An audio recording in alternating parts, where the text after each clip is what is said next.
necessidade real e concreta de extrair com legalidade na perspectiva de política pública. Política pública, quando eu falo, eu estou dizendo que política pública é aquela que é financiada pelo Estado. 30 segundos.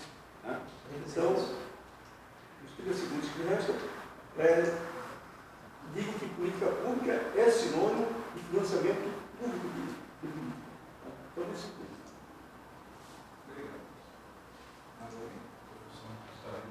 Eu só quero defender aqui 3 pontos que eu acho que é fundamental, e já pegando a fala do companheiro aqui, a desburocratização dos editais. Né? Eu acho que isso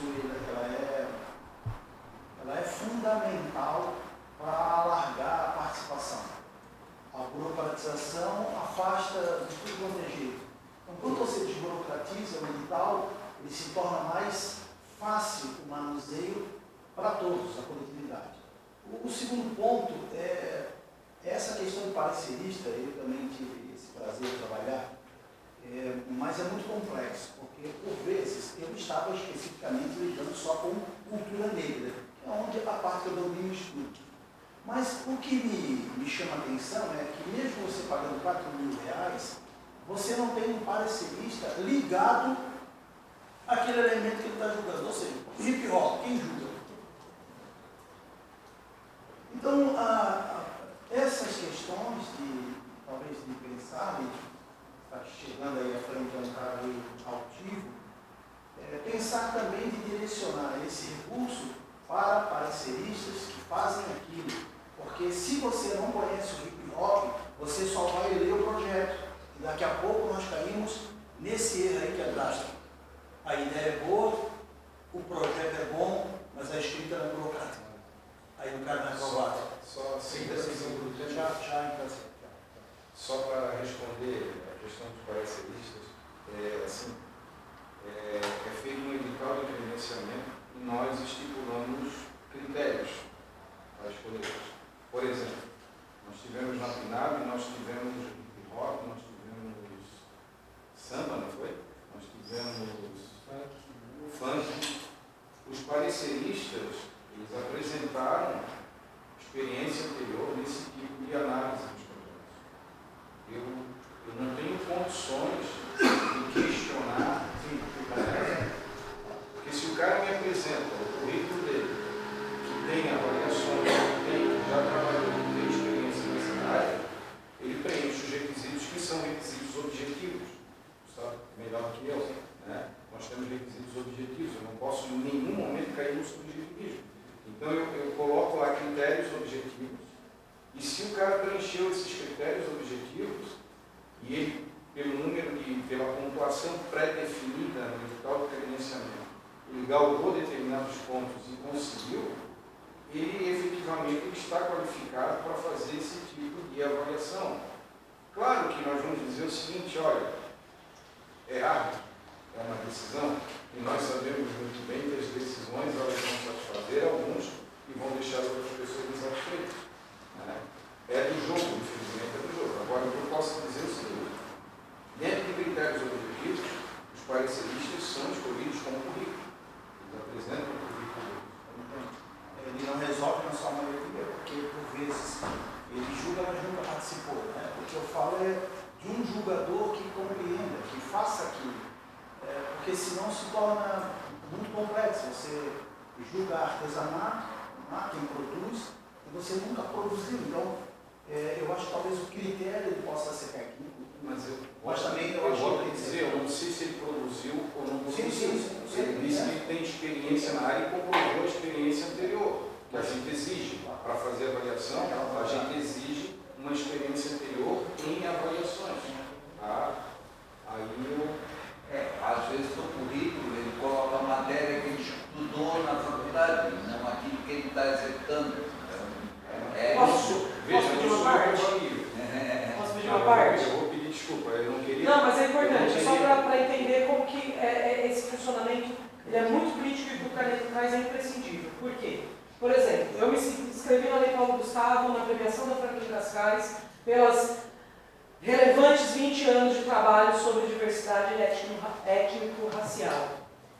Segundo o primeiro resultado da Franklin Cascais, eu fiquei em 6º lugar. Eu entrei com recurso e pedi as minhas notas. Todas as minhas notas eram as mais altas.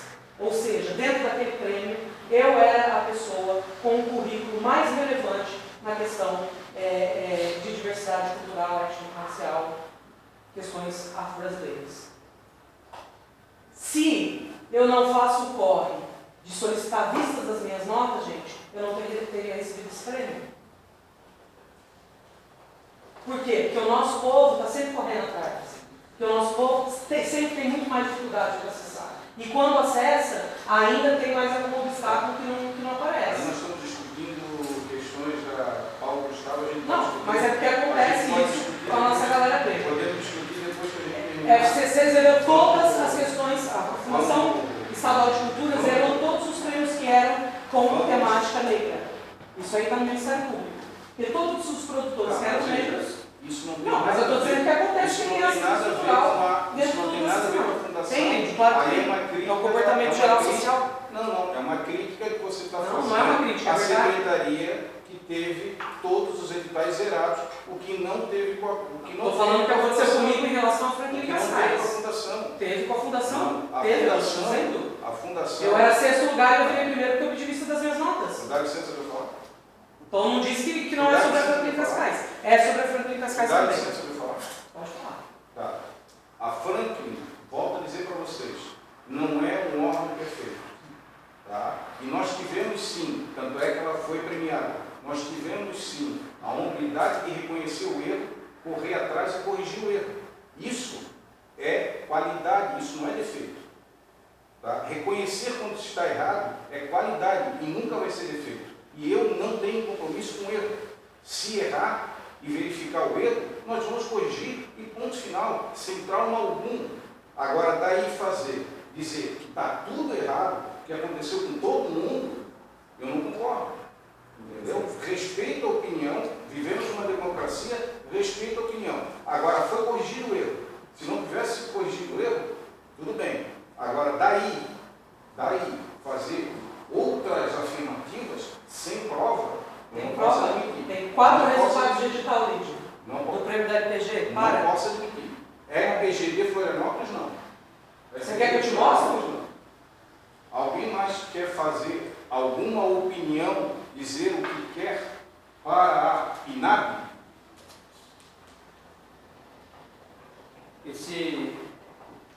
A gente vai entrar nessa parte de fazer apontamento ali. Dá licença? Eu volto para o presidente, só para ser reafirmado que há necessidade da capacitação tanto da gestão, porque a gente está aqui não para jogar pedra, e sim para melhorar. Porque a FINAB ela vai ter a duração de 5 anos, mas todo ano nós vamos estar tirando legidas para poder transformar o que como emergencial lá para se tornar um leque mais de diversidade e atingir a todas, principalmente as comunidades tradicionais e 25% da cultura viva, correto? Então, a forma de ouvir a sociedade civil aqui também é falar das nossas angústias, sejam os proponentes, sejam os agentes culturais, para verificar o que houve. Ah, mas foi o Paulo Gustavo, mas a gestão vai ser a mesma, que vai dirimir agora no final. Entendeu? Então, assim, ó, houve pessoas, a gente viu assim, que houve, essa é a questão de. Eu não estou aqui confrontando, estou aqui dando uma opinião como incentivo de melhora. Porque o que acontece? Vocês também vão prestar conta dos gestores lá, no âmbito federal, gestão federal. Vocês são bons gestores. Então, o que acontece? No final de 5 anos, a gente tem só 5 anos. No final de 5 anos, ela vai se tornar, essa política nacional, ela vai se tornar fixa. Ou eles vão chegar no final de 5 anos e vão falar assim, ó, não, é muito trabalho, a PNAB foi muito negativa, não vamos manter. Temos 5 anos para adaptar. Temos que mostrar que o nosso município soube utilizar dentro da regra, da norma, respeitando, dirimir e dividir para manter o leque da diversidade atingir todo mundo. Mas é onde nós voltamos naquela questão da capacidade do gestor. Por exemplo, uma pessoa que está participando de uma categoria hip hop, vou dar um exemplo, né? Então, ele tem um quadro, né? Que a gente entra na questão do parecerista. O parecerista tem que ter uma coisa.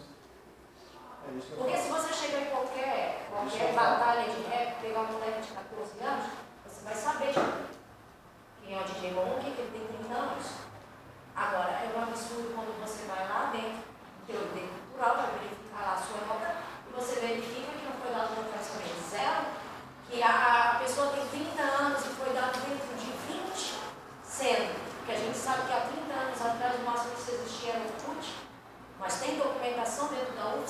passada com teses feitas em cima daquele grupo, daquele trabalho, daquele grupo de réplica, porque não vai encontrar nada no YouTube antes de 2006, para você provar 30 anos. Então, assim, ó, quando a gente fala que a parte gestora tem que se capacitar e quem está, você não está disputando uma categoria avulsa, aberta, categoria cultura popular, movimento hip hop, quem está como parecerista, pelo menos tem que ter uma dor de saber, de verificar que a pessoa sabe, tem 30 anos de passado. A única diferença é que ele é um proponente cultural. Ele sempre foi um produtor cultural, mas ele precisa ser um produtor cultural qualificado para poder buscar os projetos do Código de Direito. Porque a lei ela não vem só para produzir serviços de cultura. Como a menina lhe disse, fomentar toda aquela questão do iluminador, do técnico de som, de todos que estão envolvidos no movimento, movimentar a economia. A gente já vem num país que a cultura, até pouco tempo atrás, não era considerada trabalho, atividade. Então, é segurar essas questões da capacitação e descentralizando para dentro de órgãos, porque assim, ó, a cultura pode chegar aqui através de proponentes pedindo uma carta de sessão de uso. Se ela conheceu ou não. Então, você trazendo os cursos de capacitação de proponentes culturais para dentro desse órgão menino ali, da outra associação, você busca isso. Não, mas eu estou fazendo verbal. Né? Então, já falei verbal, reafirmei aqui. Não preciso fazer isso. Só para ser justo, nós estamos dando a regra de 2 minutos, porque em todas as oitivas a gente tem 2 minutos para a pessoa se manifestar. Há mais alguém que não se manifestou ainda, quer se manifestar oralmente, na sua opinião? Então, antes de encerrar, eu vou dar a palavra ao representante do Conselho para fazer umas considerações finais, em 2 minutos também, tá? E, por gentileza. Bom, agradecer o espaço da Escola Lodum, esse trabalho de uma vida, né, do Instituto Liberdade também, e as pessoas aqui presentes pela importância do que é a oitiva, né? A gente sempre torce que os espaços sejam cada vez mais cheios, mas entendemos também que a ausência de cultura no território faz com que as pessoas não se sintam no direito, incluídas, né, de poderem estar debatendo isso com a gente. Então a gente precisa qualificar nosso trabalho também para que elas possam ser recebidas. Enquanto conselho, o que a gente lembra sempre, né, que nós somos um coletivo formado por diversos setoriais que representam as mais diversas linguagens artísticas e temos o papel propositor, fiscalizador das políticas públicas. E se qualquer crítica que é feita ou qualquer questão que é colocada relacionada ao Conselho, é porque nós estamos vendo que não está funcionando. E isso não é as pessoas, é a gestão. Né? A gestão como um todo precisa estar atenta ao que é a obrigação dela legal. E quando ela não está cumprindo, cabe a nós, enquanto conselhos e conselheiros, colocar essas questões. Né? Agradecemos à Fundação por ter garantido as oitivas descentralizadas. Isso foi uma pauta que nós colocamos como imprescindível para a plenária, né? Porque entendemos que Florianópolis é muito diversa no seu tamanho territorial e, portanto, todos os atores sociais precisariam estar presentes para debater cultura e serem escutados nas suas necessidades. Então, também agradecemos por os trabalhadores e trabalhadoras da Fundação que se disponibilizaram nessas 6 oitivas, né, que foram realizadas no município inteiro. Tenho certeza que tudo que foi acumulado nesses 6 encontros possibilitam que a gente tenha, de fato, uma política pública instituída e institucionalizada na cidade de Florianópolis. E aí agora vai ser a vontade política. O dinheiro tem, as ideias tem, então é juntar tudo isso e fazer com que aconteça de fato e Florianópolis transborde de cultura e arte em todos os seus territórios. Obrigada. E ali é só fazer uma adendo sobre a questão do Conselho, porque assim, nós agradecemos bastante aí a Fundação pelo trabalho que está fazendo, né? mas queria colocar também que o Conselho tem feito o seu trabalho voluntariamente, inclusive com os equipamentos que a Prefeitura oferece. A gente tem sempre, está sempre brigando para conseguir ter algum espaço, uma cadeira, uma mesa, uma sala, alguma coisa. É uma briga eterna, de novo, não é a pessoa do presidente, é a gestão da Prefeitura. E aí dizer que, inclusive, nem espaço de drive a gente está tendo que dividir os nossos drive pessoal, porque nem isso a Prefeitura está conseguindo garantir. E aí a gente está brigando muito, e aí o Conselho está aqui para representar os artistas, os fazedores culturais, a população, e também se colocar como apoio à fundação. Obrigado. Eu queria aqui agradecer a presença de todos, mas antes de encerrar, eu vou quebrar um pouquinho o protocolo. Hoje é um dia singular para nossas equipes, porque nós temos aqui 2 ex-vereadores negros, né? De Florianópolis, ex-secretários também. Então eu queria que todos saudassem aqui a presença dos nossos ex-vereadores de uma mão, ex-secretários também. E se o ex-vereador quisesse falar alguma coisa... Boa noite a todos. Só agradecer, acho que é muito importante, como o Conselho colocou, também já fiz parte do Conselho, essa questão da descentralização, né? E ser membro do Conselho é uma coisa muito louca, cara, porque tu luta por um sonho que é muito difícil de ser realizado nessa aí. Os produtores culturais aí, então quero parabenizar essa garra deles, essa determinação, e sem vocês estaria muito pior. Só digo isso, parabéns a vocês. É verdade, gente, eu posso dizer que até como presidente da Fundação eu sofro porque nós temos um conselho extremamente aguerrido e que cobra, por isso que a gente tem que ficar sempre alerta. Eu queria passar a palavra para o nosso, meu querido eterno professor de Química, professor Márcio. Se quiser fazer umas considerações finais. Gostaria que o caneta fizesse atrasar. Eu iria passar por caneta depois. Iria passar por caneta depois, mas não tem problema. Também quero, nesse desidrato, vamos dizer assim, com muita alegria, porque cada momento que nós temos aqui a possibilidade de um ensaio, e de organização política em torno da cultura como um elemento fundante da civilização e do seu progresso representativo, todo campo complexo, que até como bem disse alguém, a senhora falou agora há pouco, que até então a cultura não se incorporava dentro de uma perspectiva, inclusive, da economia, e ela passa a ser também agora um incremento capaz também, e principalmente as amplitudes periféricas, que sempre viveram, obviamente, à margem do sistema esse capitalista, porque nós estamos falando muito desde uma perspectiva de mundo capitalista, em que os que são alijados da tradição desse sistema reorganizam uma outra possibilidade de transformar seus fazeres, seu conhecimento, numa perspectiva também de inclusão, de possibilidade econômica, própria subsistência dentro do sistema que praticou o alijamento dessas categorias de seres humanos. Então, na realidade, esse movimento é um movimento de enorme significado subversivo daqueles que sobreviveram ao longo dos 500 anos. Então, hoje nós chegamos à condição de fazer daquilo que era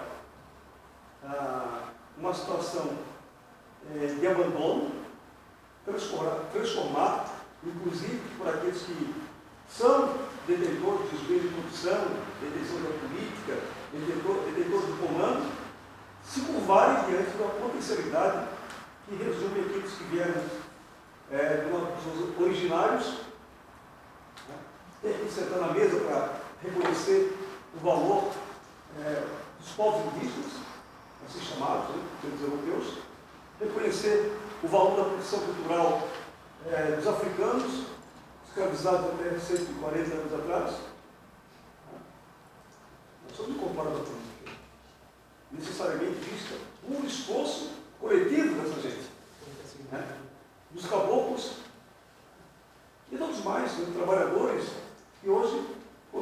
ter emergência dentro eu diria assim, de um olhar, como eu digo que a minha avó, mãe do meu pai, ela foi escravizada.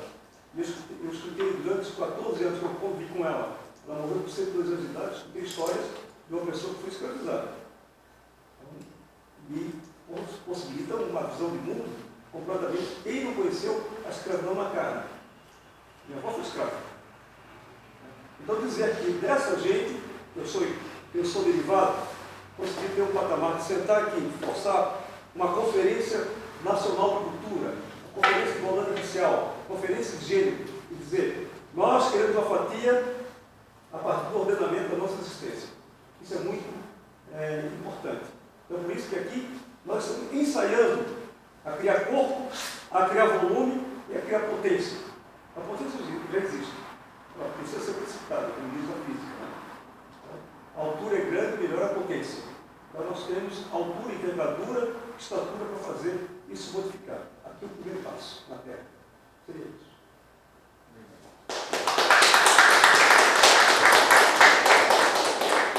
Querido amigo professor Marcos Caneta, Mestre dos mestres.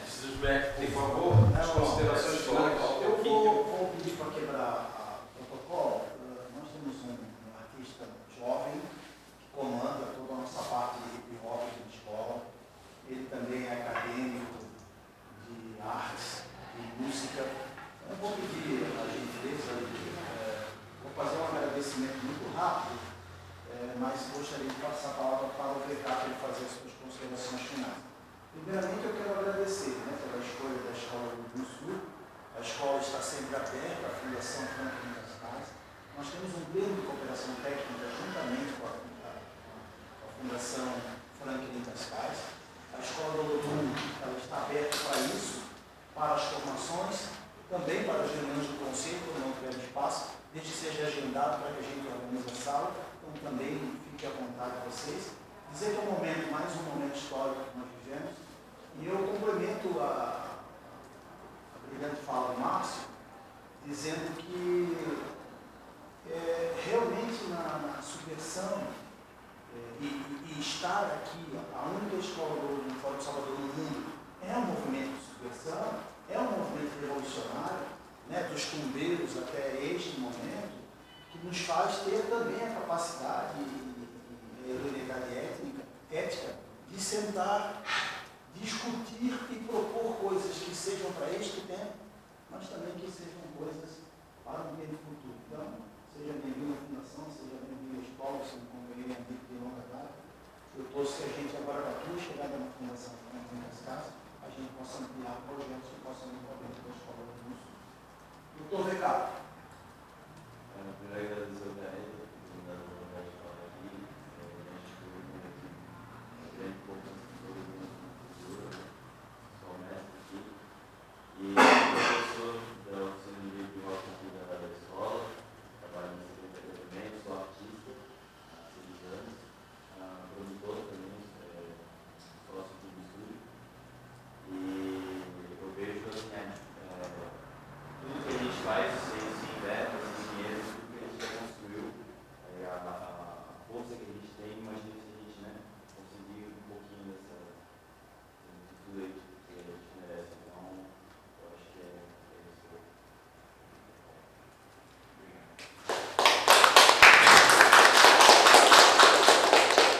Bom, gente, eu queria agradecer a participação de todo mundo aqui, tá? Em especial, eu queria agradecer ao meu amigo e irmão, professor Marcos Caneta, né, que realmente eu liguei para ele e achei que era super interessante, era o melhor lugar para a gente fazer essa aqui.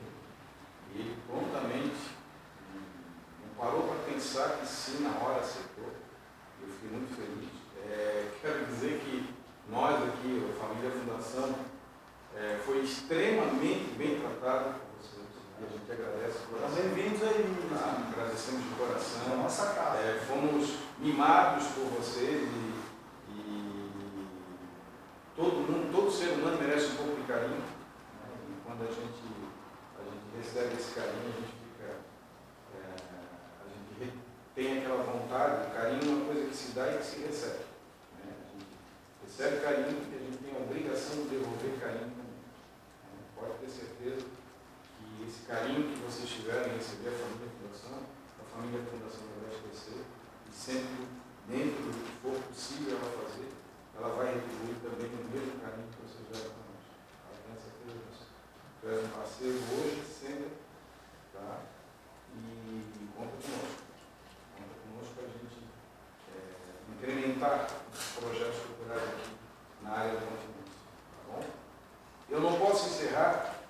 e isso eu faço religiosamente, caneta, Juninho Mamão, o professor Márcio e as pessoas que estão na sala aqui presentes, eu tenho o costume de agradecer nominalmente, tá, os nossos companheiros e companheiras da família Fundação, que é a família Fundação, porque vocês não sabem, né? A gente quebra um pau federal lá na Fundação, porque a gente quer que as coisas aconteçam.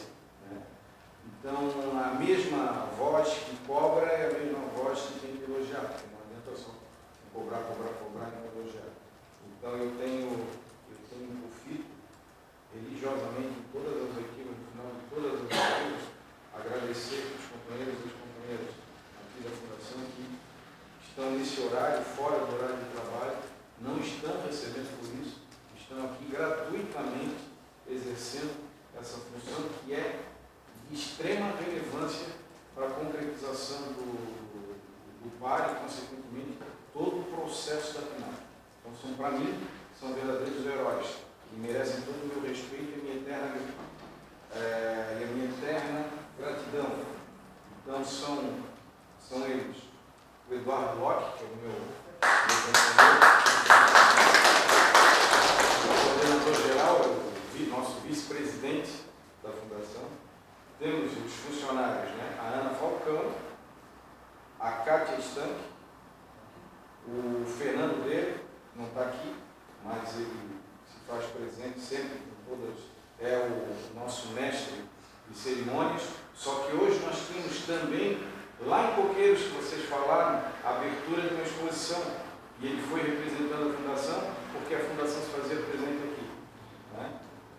A Galinho Siqueira, que é a nossa assessora jurídica, o Paulo Mendes, o Matheus Brito, o Jefferson Costa, para quem não sabe, Cruz de Souza, né? O eterno Cruz de Souza, o Rubens Bueno, o Davi da Silveira e o Michel Cabral. Tá? Esses são os